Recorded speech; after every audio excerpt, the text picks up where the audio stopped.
Good day all of you. मैं महेंद्र सिंघारिया, सहायक आचार्य राजनीति विज्ञान, ऑनलाइन प्लेटफॉर्म की अगली क्लास में आपका स्वागत करता हूं। आज हम प्लेटो की शिक्षा पद्धति की विशेषता के बारे में जानेंगे। इससे पूर्व हमने प्लेटो की प्रमुख कृतियाँ, प्लेटो की न्याय संबंधी धारणा, तत्कालिक न्याय, प्लेटो द्वारा न्याय व्यवस्था, उसकी विशेषता और आलोचना के बारे में अध्ययन करते हुए आगे की क्लासों में हमने प्लेटो का शिक्षा सिद्धांत, जिसमें तत्कालिक शिक्षा, जहाँ तत्कालिक शिक्षा में एथेंस और स्पार्टा की शिक्षा व्यवस्था के बारे में, साथ ही हमने प्लेटो द्वारा दी गई शिक्षा के बारे में जाना। और अब हम प्लेटो की शिक्षा पद्धति की क्या विशेषता रही उसके बारे में अध्ययन करेंगे। जैसा कि हम जानते हैं कि प्लेटो की शिक्षा योजना को दो भागों में बांटा गया था, प्रारंभिक शिक्षा और उच्च शिक्षा। प्रारंभिक शिक्षा के अंतर्गत भी दो पार्ट देखने को मिलते हैं कि 6 से 18 वर्ष, फिर 18 वर्ष के बाद में 18 से 20 वर्ष के बाद तक सैनिक शिक्षा, फिर सैनिक शिक्षा के बाद में बौद्धिक एवं क्रियात्मक, 20 वर्ष की आयु पूर्ण करने के बाद में बौद्धिक एवं क्रियात्मक परीक्षा होगी, जिसमें उत्तीर्ण विद्यार्थियों को आगे की कक्षा उच्च शिक्षा लेने के लिए प्रेरित किया जाएगा। और उच्च शिक्षा की जो समयकाल होगा वो 10 वर्ष का होगा, मतलब 20 से 10 वर्ष 30 वर्ष की आयु तक ये परीक्षा, ये समयकाल होगा। फिर बाद में 30 वर्ष की आयु में एक परीक्षा होगी, जिसमें सफल विद्यार्थियों को फिर 5 वर्ष के लिए गणित, न्याय, तर्क और दर्शन आदि शिक्षा की व्यवस्था रहेगी। फिर 15 वर्ष, मतलब 50 वर्ष, 35 प्लस 15 वर्ष, 50 वर्ष तक की आयु तक उन्हें जीवन के अनुभव और जीवन की पाठशाला में किन किन कठिनाइयों का सामना करना पड़ता है, व्यवहारिक शिक्षा प्राप्त करने के बारे में कहा गया है।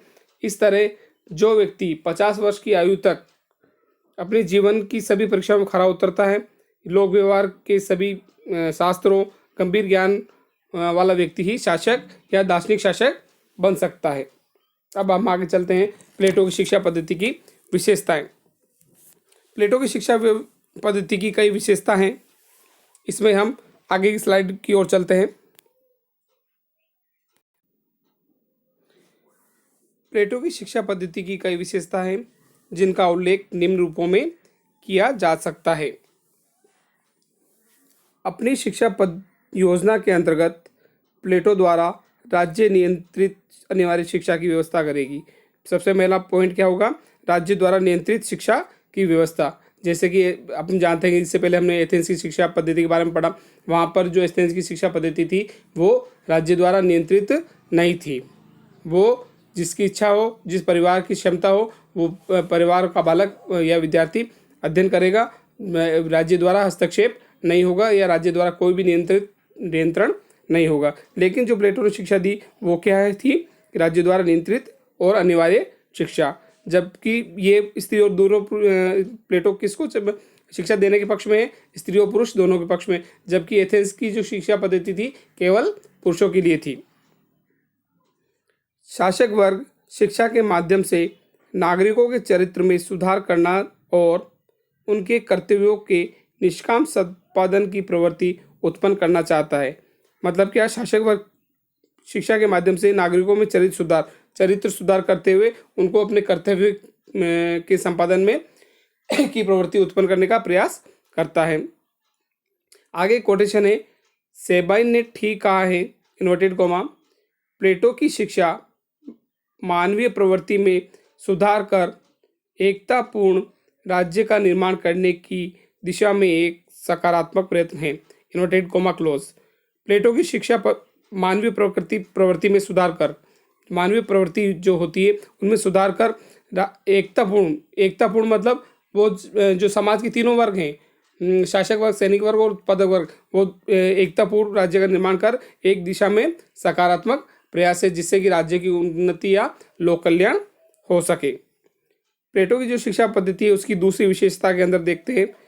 प्लेटोवादी शिक्षा का उद्देश्य व्यक्ति का शारीरिक, मानसिक और आत्मिक अथवा सर्वांगीण विकास करना है। इस दृष्टि से वास्तविक और पूर्ण शिक्षा है। प्लेटो ने ये जो शिक्षा थी, एथेंस की इस जो शिक्षा पद्धति थी उसको हूबहू लिया है, क्योंकि एथेंस के अंदर शिक्षा पद्धति के अंदर शारीरिक विकास भी होता था, मानसिक विकास भी होता था, आत्मिक या चारित्रिक विकास भी या सर्वांगीण विकास एथेंस की शिक्षा पद्धति में था।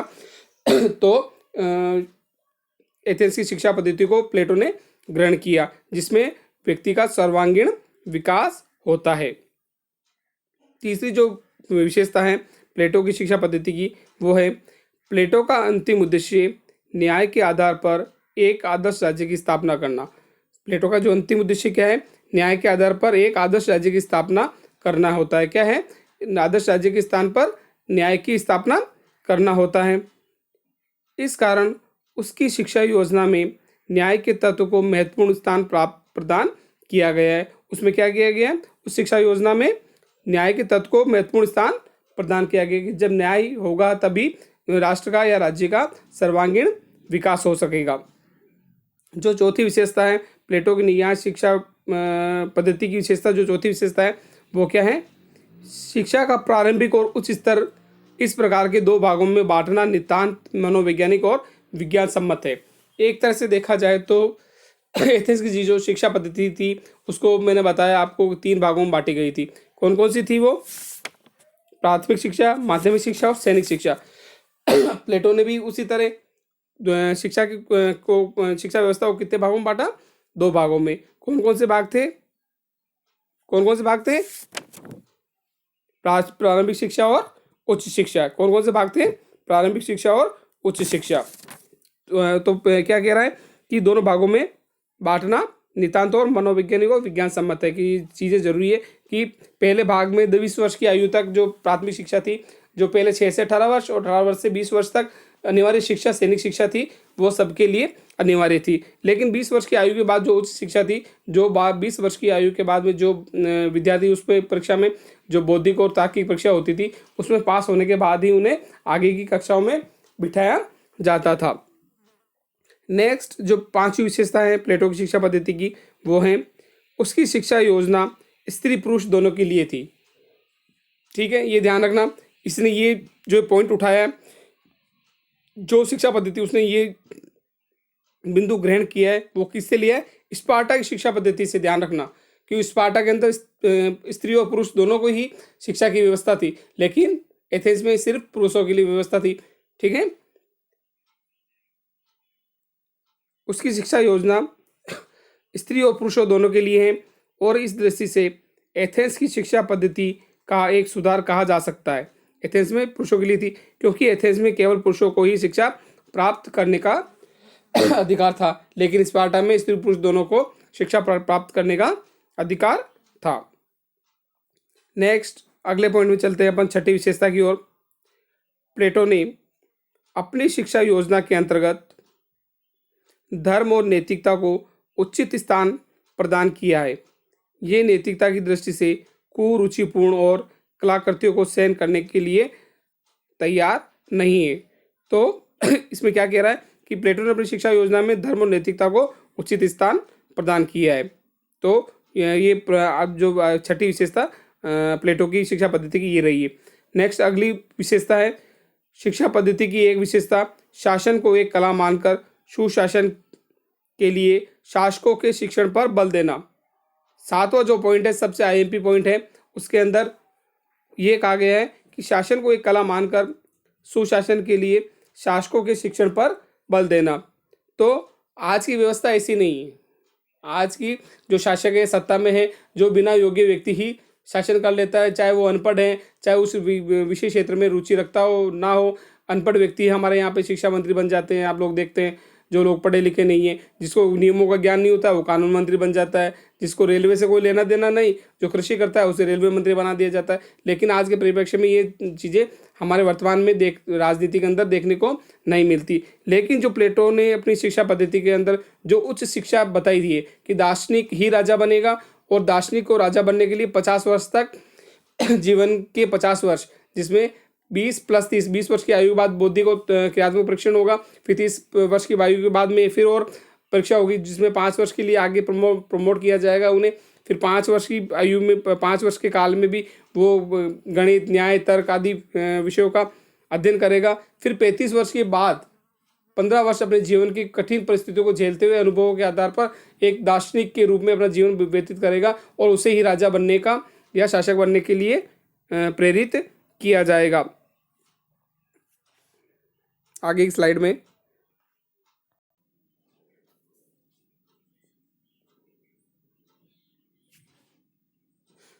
8वां पॉइंट या 8वां विशेषता, प्लेटो की 8वीं विशेषता, प्लेटो ने शिक्षण को जीवन का अल्पकालीन कार्य नहीं मानकर उसे आजीवन चलने वाली प्रक्रिया के रूप में स्वीकार किया है। शिक्षा शास्त्रों के लिए अवश्य ही गौरवपूर्ण दृष्टांत है। जैसा कि मैंने आपको बताया कि जो प्लेटो की जो शिक्षा पद्धति है, जो शासक है, दार्शनिक है, वो राजा बनेगा तो कितनी आयु तक बनेगा? 50 वर्ष की आयु तक। उसकी जो आयु थी, समय सीमा बताई उसने, शुरू से वापस रिपीट कर रहा हूँ मैं। प्रारंभिक शिक्षा 6 से 18 वर्ष, फिर 18 से 20 वर्ष, फिर 20 वर्ष के बाद में 10 वर्ष का और टाइम पीरियड, 10 वर्ष तक बाद में एक परीक्षा, 30 वर्ष की आयु में वो परीक्षा होगी। फिर 5 वर्ष मतलब 35 वर्ष, और 15 वर्ष बाद में 35 + 15 50 वर्ष तक की आयु तक वे ज्ञानार्जन करते रहते हुए अपने शासक बनने के जो निर्धारित योग्यता उसको प्राप्त करेगा। तो मतलब प्लेटो क्या कर रहा है कि शिक्षण को जीवन का अल्पकालीन कार्य वो शिक्षा को जीवन का अल्पकालिक कार्य नहीं मानता है, वो आजीवन चलने वाली प्रक्रिया के रूप में स्वीकार करता है। शिक्षा शास्त्रियों के लिए यह अवश्य ही एक गौरवपूर्ण दृष्टांत है, मतलब एक अच्छा उदाहरण है। प्लेटो की जो शिक्षा पद्धति थी उसकी विशेषता के बारे में मैक्सी, एक राजनीतिक विचारक था मैक्सी, वो क्या कहता है, इन्वर्टेड कोमा, प्लेटो की शिक्षा योजना अनेक दृष्टियों से स्पष्टतया आधुनिक लगती है। प्लेटो की शिक्षा योजना अनेक दृष्टियों से स्पष्टतया आधुनिक लगती है।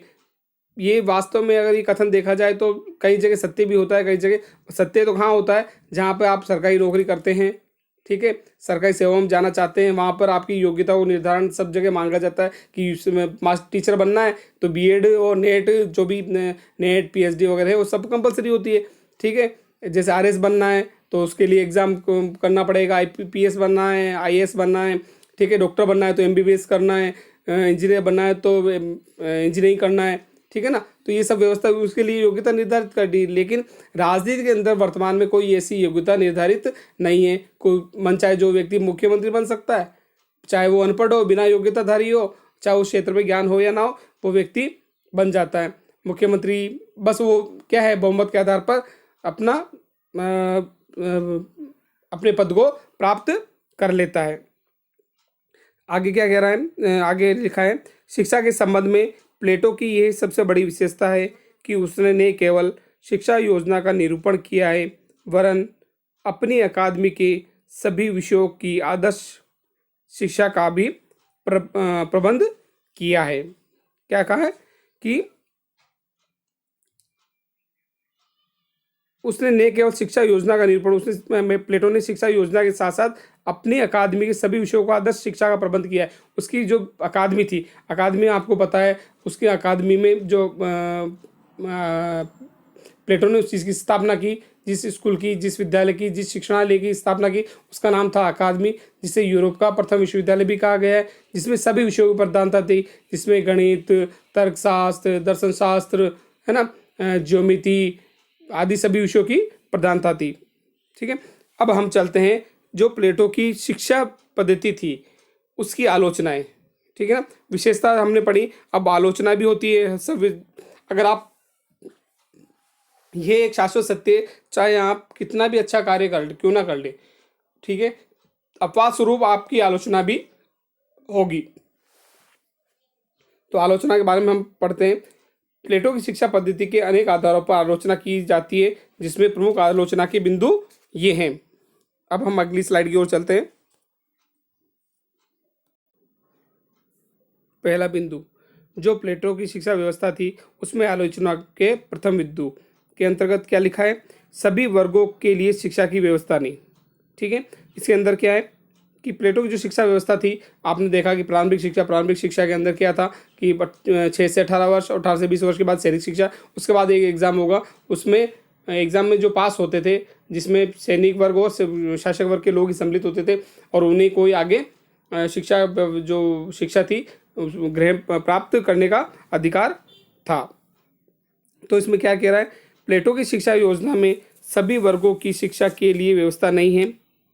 प्रारंभिक शिक्षा के बाद उत्पादक वर्ग का कोई और प्राविधिक बोलते टेक्निकल ज्ञान देने की आवश्यकता नहीं समझी तथा सैनिक और विशेषतया शासक वर्ग पर ही शिक्षा का सारा ध्यान केंद्रित कर दिया गया। ठीक है, तो जैसा कि मैंने आपको बताया कि जो प्रारंभिक शिक्षा थी वो तो सभी वर्गों के लिए थी। कौन से 3 वर्ग? शासक वर्ग, सैनिक वर्ग और उत्पादक वर्ग। लेकिन इसके बाद में जो उच्च स्तर की जो शिक्षा व्यवस्था थी सैनिक वर्ग और शासक वर्ग के लिए थी, जिसमें एक वर्ग जो उत्पादक वर्ग था उसके लिए ये व्यवस्था नहीं थी। सेबाइन भी कहता है, एक कोटेशन के अंदर सेबाइन कहता है कि सेबाइन के अनुसार इनवर्टेड कोमा प्लेटोवादी शिक्षा योजना का ये एक गंभीर दोष है। जैसा कि आप कोटेशन देख रहे हैं अपनी स्लाइड में, ये एक गंभीर दोष है क्योंकि केवल अच्छे शासकों से ही किसी देश का कल्याण संभव नहीं है। तो सेबाइन इसकी जो आलोचना करते हुए सेबाइन क्या कह रहा है, प्लेटो की जो शिक्षा व्यवस्था की आलोचना करते हुए सेबाइन कह रहा है कि प्लेटो की शिक्षा योजना का ये गंभीर दोष है कि केवल अच्छे शासकों से ही देश का कल्याण संभव नहीं है। क्यों? अच्छे शासक के साथ साथ उत्पादक वर्ग भी जब तक उसमें शामिल नहीं होगा, उसका साथ निरंतर सतत विकास की ओर अग्रसर नहीं रहेगा, तब तक उस राष्ट्र का या राज्य का कल्याण संभव नहीं है। नेक्स्ट जो दूसरी आलोचना है वो है साहित्य की उपेक्षा। आपने देखा होगा कि जो प्लेटो की अकादमी थी उसके अंदर गणित, विज्ञान, नीतिशास्त्र, तर्कशास्त्र, दर्शन शास्त्र, है ना, ज्यामिति आदि विषयों की प्रधानता थी, लेकिन साहित्य के जो विषय थे उनको उपेक्षित रखा गया। तो जो दूसरी आलोचना है कि साहित्य की उपेक्षा। इस शिक्षा योजना में साहित्य को बहुत कम और गणित को बहुत अधिक महत्व प्रदान किया गया है, जिसे उचित नहीं कहा जा सकता। साहित्य जीवन का दर्पण है और मानव की कोमल भावनाओं को विकसित कर उसके दृष्टिकोण को व्यापक करता है। इस दृष्टि से गणित तथा दर्शन के साथ कला और साहित्य की शिक्षा पर समान रूप से बल दिया जाना चाहिए। जैसा कि मैंने आपको बताया कि उसकी जो साहित्यिक जो विषयों की उपेक्षा करते हुए उसने सिर्फ गणित और दर्शन आदि विषयों पर ही जोर दिया, प्रधानता दी उन्हें। तो उसके साथ साथ इन विषयों जो कला और साहित्य के जो बाकी बचे हुए शेष विषय थे उन पर भी उसे जोर देना चाहिए। ये दूसरी आलोचना रही। अब हम अपन तीसरी आलोचना के बारे में पढ़ते हैं। शिक्षा व्यवस्था की प्लेटो की जो शिक्षा व्यवस्था थी उसकी तीसरी आलोचना, उसका प्रमुख तीसरा बिंदु है कला और साहित्य पर अनुचित नियंत्रण। कला और साहित्य पर अनुचित नियंत्रण जो दूसरा पॉइंट है, एक तरह से उसका ही को ही विस्तारित कर दिया गया है। इसमें यह लिखा है, कला और साहित्य के विकास की दृष्टि से ये शिक्षा पद्धति इस रूप में भी अन्यायपूर्ण है कि इसके अंतर्गत कवि और कलाकार को राज्य के नियंत्रण में जकड़ने का प्रयास किया गया है।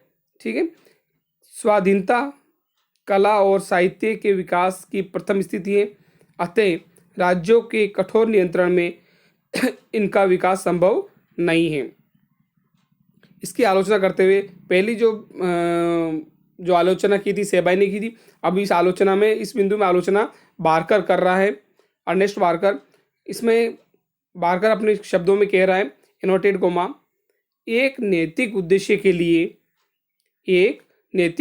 के लिए राज्य के पास में जकड़ी हुई कला मानव की भावनाओं को स्पर्श नहीं कर सकती, जो कि कला विशुद्ध कला के रूप में श्रोता या पाठक की भावनाओं को गुदगुदा नहीं सकती, वह उसके आचार को भी प्रभावित नहीं कर सकती। Inverted comma close.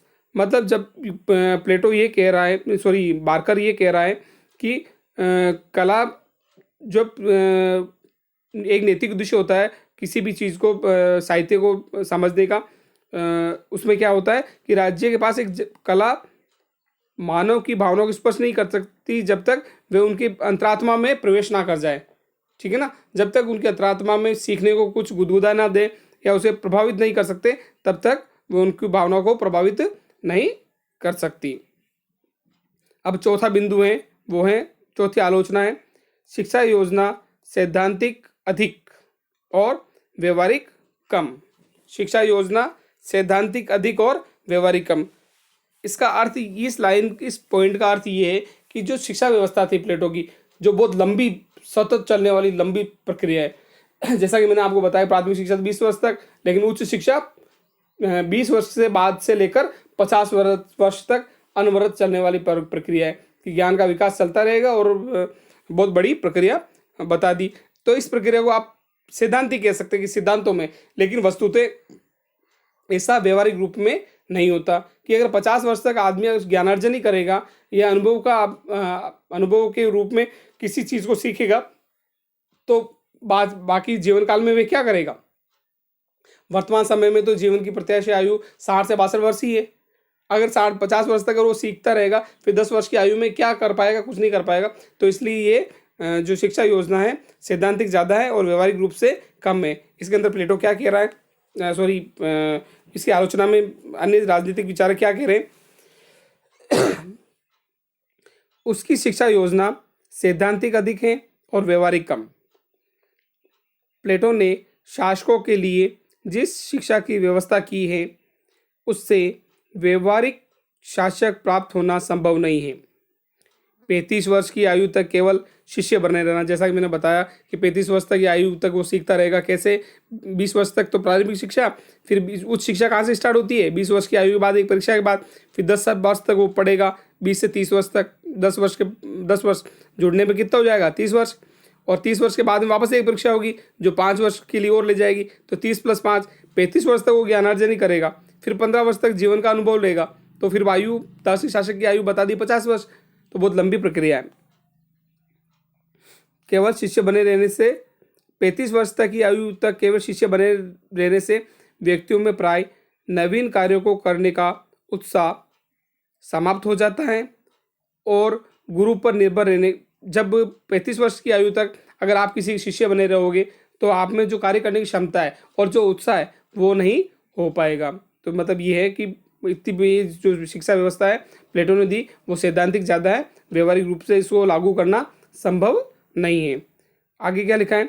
गुरु पर निर्भर रहने के कारण उनमें आत्मनिर्भरता और पहल करने की क्षमता उत्पन्न नहीं होती। जब तक आप गुरु की शरण में रहेंगे या गुरु पर निर्भर रहेंगे या आप निर्भर रहेंगे तो आप स्वयं आत्मनिर्भर नहीं बन सकते, और आप में जो पहल करने की, लीडरशिप करने की और नेतृत्व करने की जो क्षमता है वो उत्पन्न नहीं हो पाएगी।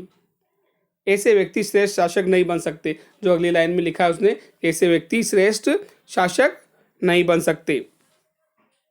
तो अपना चौथा बिंदु हो गया इस तरह से। अब नेक्स्ट जो बिंदु है पांचवा बिंदु है शिक्षा क्रम लंबा और खर्चीला। जैसे कि आपने देखा कि 50 वर्ष तक कोई आदमी पढ़ता रहेगा, अनुभव के साथ ज्ञान अर्जन करता रहेगा, तो उस आयु तक उसका खर्चा बहुत ज़्यादा हो जाएगा। और ये शिक्षा खर्चीला होने के साथ साथ बहुत लंबी शिक्षा पद्धति है, तो इसे व्यवहारिक रूप में अपनाना संभव नहीं है। तो इस पॉइंट के अंदर क्या कह रहा है?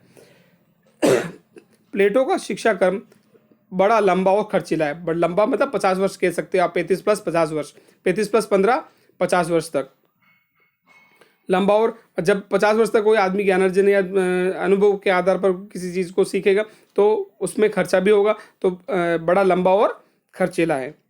इतनी लंबी शिक्षा से लाभ उठाने का उत्साह बहुत ही कम व्यक्तियों में होता है। अगर इतनी लंबी शिक्षा पद्धति को ग्रहण करेगा और फिर बाद में लोगों में उत्साह की कमी हो जाएगी और वो आत्मनिर्भर नहीं बन सकते और अच्छा शासक नहीं बन सकते।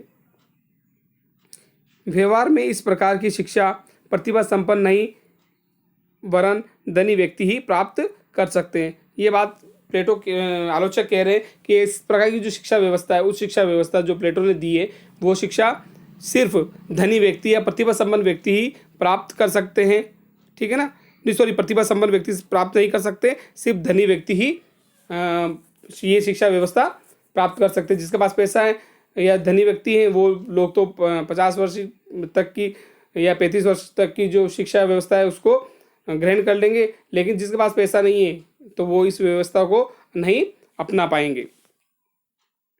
अब आलोचना के अंदर छठा बिंदु, व्यक्तिक विकास का बलिदान। जो छठा बिंदु है, व्यक्ति विकास का बलिदान। शिक्षा योजना राज्य की प्रकृति तथा आवश्यकताओं पर इतना अधिक केंद्रित है। शिक्षा योजना राज्य की प्रकृति तथा आवश्यकताओं पर इतना अधिक केंद्रित है कि व्यक्तिक विकास का राज्य के हितों के सम्मुख बलिदान हो गया है। वस्तुतः इस शिक्षा योजना में व्यक्ति के स्वतंत्र विकास पर बिल्कुल भी बल नहीं दिया गया। तो इसमें क्या हुआ, व्यक्ति के विकास पर का बलिदान हो गया है। तो मतलब जो व्यक्ति विकास, जो पर्सनालिटी डेवलपमेंट, जो सेल्फ होता है, तो वो इस प्रकार की जो प्रतिभा होती है उसका विकास नहीं हो पाता। अब हम चलते हैं जो आलोचना में लास्ट और अंतिम बिंदु है,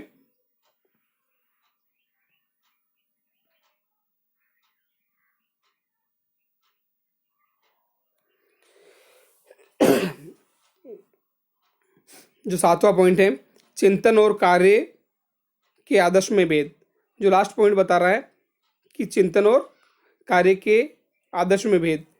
प्लेटो की शिक्षा सिद्धांत की संभवतया सबसे बड़ी त्रुटि उसके कार्य और चिंतन के आदर्श में सामंजस्य की कमी। क्या है, जो अंतिम जो आलोचना बताई है, क्या है कि उसकी शिक्षा सिद्धांत में संभवतया सबसे बड़ी त्रुटि कार्य और चिंतन में आदर्श में सामंजस्य की कमी। जो आदर्श है नैतिक तो दे दिया, लेकिन वास्तविक रूप में उसे व्यवहारिक सिद्धांतों में डालना मुश्किल कार्य है। इस संबंध में बारकर ने विशेष रूप से ध्यान आकर्षित किया है। वे लिखते हैं, मतलब प्लेटो की जो इस विचारों की आलोचना करते हुए अर्नेस्ट बारकर कहते हैं, इन्वर्टेड कोमा, प्लेटो के शिक्षा सिद्धांत में कार्य के आदर्श और चिंतन के आदर्श के मध्य एक प्रकार की डगमगाहट है, इन्वर्टेड कोमा क्लोज। मतलब शिक्षा सिद्धांत में कार्य के आदर्श और चिंतन के आदर्श के मध्य, मतलब कार्य क्या करना चाह रहे हैं और चिंतन, उन दोनों में एक प्रकार का गैप, डगमगाहट कह सकते हैं, वो है।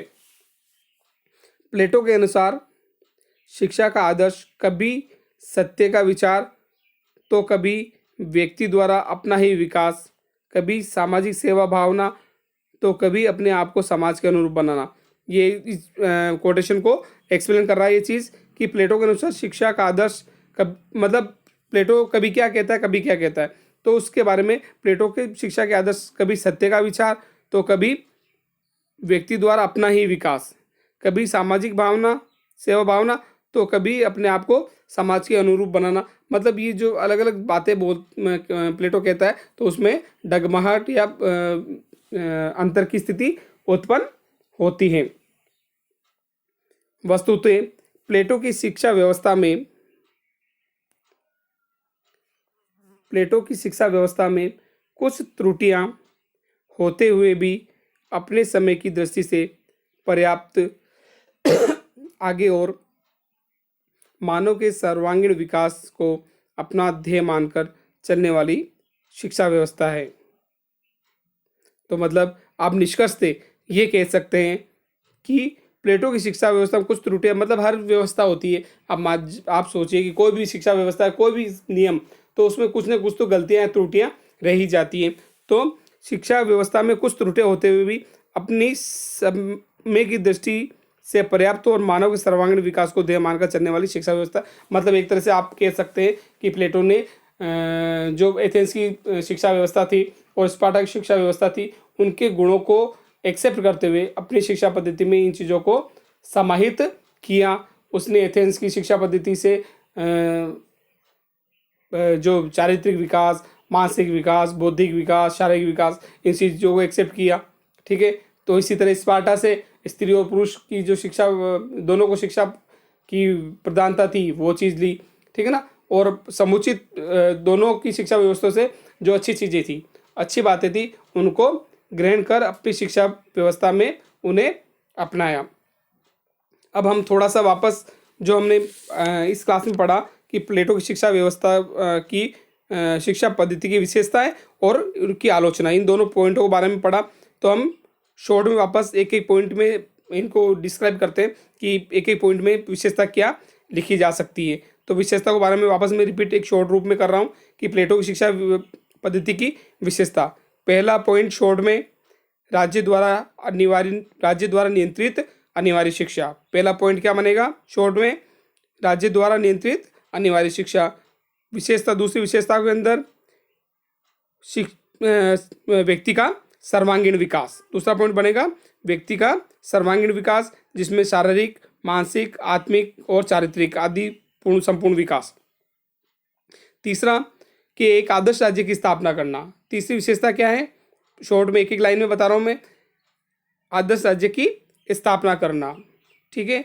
चौथा, शिक्षा को दो भागों में बांटना। शिक्षा में दो भागों में कौन से भाग थे, प्रारंभिक शिक्षा और दूसरा उच्च शिक्षा। पांचवी जो विशेषता थी कि उसकी शिक्षा योजना में स्त्री और पुरुष दोनों के लिए शिक्षा व्यवस्था थी, ठीक है, स्पार्टा की भांति, ठीक है। छठा जो मेन पॉइंट आएगा वो था कि अपनी शिक्षा योजना के अंदर धर्म और नैतिकता को उचित स्थान प्रदान करना। क्या था छठा पॉइंट, धर्म और नैतिकता को उचित स्थान प्रदान करना। लास्ट छठा पॉइंट के बाद में अब सातवें पॉइंट के बारे में कि शासन को एक कला मार्ग सुशासन के लिए शासकों के शिक्षण पर बल। क्या कहते हैं, तो सातों छोट में लिख सकते हैं आप, शासकों के शिक्षण पर बल। और आठवीं जो विशेषता थी कि प्लेटो ने शिक्षा को अल्पकालीन न मानकर आजीवन चलने वाली प्रक्रिया माना। क्या माना कि शिक्षा या ज्ञानार्जन अल्पकाल में नहीं, जीवन के आजीवन भी ज्ञानार्जन किया जा सकता है। इस तरह ये थी प्लेटो की शिक्षा व्यवस्था शॉर्ट में। और वापस अपन देखें कि प्लेटो की जो शिक्षा व्यवस्था थी, आलोचना, वो भी अपन शॉर्ट में वापस एक बार रिपीट कर लेते हैं। सभी वर्गों की व्यवस्था नहीं, आलोचना में पहला बिंदु क्या आएगा, सभी वर्गों के लिए शिक्षा की व्यवस्था नहीं, क्योंकि इसके अंदर दो ही वर्ग के लिए उच्च शिक्षा थी। किनकी, प्रारंभिक शिक्षा तो तीनों वर्गों के लिए थी, शासक, सैनिक और तीसरा वर्ग उत्पादक वर्ग या सेवक वर्ग, सबके लिए थी। लेकिन उच्च शिक्षा सिर्फ शासक और सैनिक वर्ग के लिए थी। दूसरा पॉइंट दूसरी आलोचना में साहित्य की उपेक्षा। साहित्य की उपेक्षा में उसने गणित, तर्क, ज्ञान, विज्ञान सबको तो प्रोत्साहित किया, लेकिन उसने साहित्य की उपेक्षा की। तीसरा, कला और साहित्य पर अनुचित नियंत्रण, कि उसने अनुचित नियंत्रण बनाया। नेक्स्ट चौथी जो आलोचना थी, शिक्षा योजना सैद्धांतिक और व्यवहारिक कम, क्योंकि जो उसने जो प्लेटो ने उच्च शिक्षा के अंदर जो बहुत लंबा पीरियड, मतलब 30 वर्ष का, 20 वर्ष से लेकर 50 वर्ष तक आयु तक जो सीखने का क्रम रखा, वो बहुत लंबा है। और वस्तुतः देखा जाए तो वो सैद्धांतिक नहीं है, और सैद्धांतिक अधिक सिद्धांतों में ज़्यादा है, और व्यवहारिक रूप से इसको नहीं लागू किया जा सकता। नेक्स्ट आलोचना में पांचवा बिंदु, शिक्षा क्रम लंबा और खर्चीला। अगर कोई व्यक्ति 50 वर्ष तक की आयु तक सीखने का कार्य करेगा तो वो उसके पे बहुत ज़्यादा अर्थ हानि होगी, बहुत खर्च होगा, और इतना पाठ्यक्रम बहुत लंबा है। तो शिक्षा क्रम लंबा और खर्चीला है। व्यक्ति के विकास का बलिदान, इसके अंदर क्या होगा कि इस तरह की जो शिक्षा व्यवस्था बनेगी तो उससे क्या होगा, व्यक्ति की जो पर्सनली डेवलपमेंट है, जिसका सेल्फ व्यक्ति अपने विकास के बारे में सोच सकता है, वो नहीं सोच पाएगा।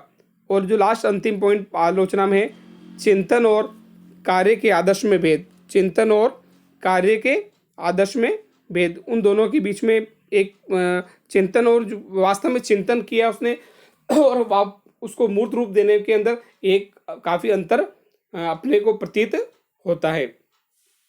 तो इस तरह से अपन ने आज तक की कक्षाओं में प्लेटो की न्याय व्यवस्था का अध्ययन कर लिया, प्लेटो की शिक्षा व्यवस्था के बारे में, तत्कालिक शिक्षा व्यवस्था, तत्कालिक न्याय व्यवस्था के बारे में अध्ययन किया। फिर दोनों की जो व्यवस्था थी उसकी जो प्लेटो ने अपने न्याय व्यवस्था में क्या विचार दिए, या और प्लेटो ने शिक्षा व्यवस्था में अपने क्या विचार दिए, ये चीज़ भी अपन ने पढ़ ली।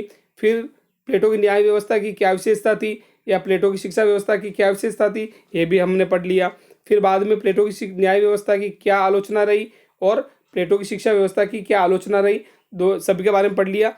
अब हमारा अगला पॉइंट रहेगा प्लेटो का साम्यवाद, जो अपना मेन पॉइंट थे 5 पॉइंट, उसमें तीसरा पॉइंट आज अगली क्लास में हम अध्ययन करेंगे। तो अगला पॉइंट हमारा होगा प्लेटो का साम्यवाद। उसके अंदर हम प्लेटो के साम्यवाद के अंदर पत्नियों, स्त्रियों या परिवार का साम्यवाद, एक ही नाम अलग अलग बुक्स में आप देखेंगे तो बहुत सी बुकों में परिवार का साम्यवाद दिखाया गया होगा, बहुत सी में पत्नियों का साम्यवाद लिखा होगा, और बहुत सी में बुकों में स्त्रियों का साम्यवाद ये शब्द का प्रयोग किया गया है। और जो दूसरे प्रकार का साम्यवाद था संपत्ति का साम्यवाद, संपत्ति का साम्यवाद, और पहला था परिवार का साम्यवाद। इसका अध्ययन हम अगली क्लास में करेंगे।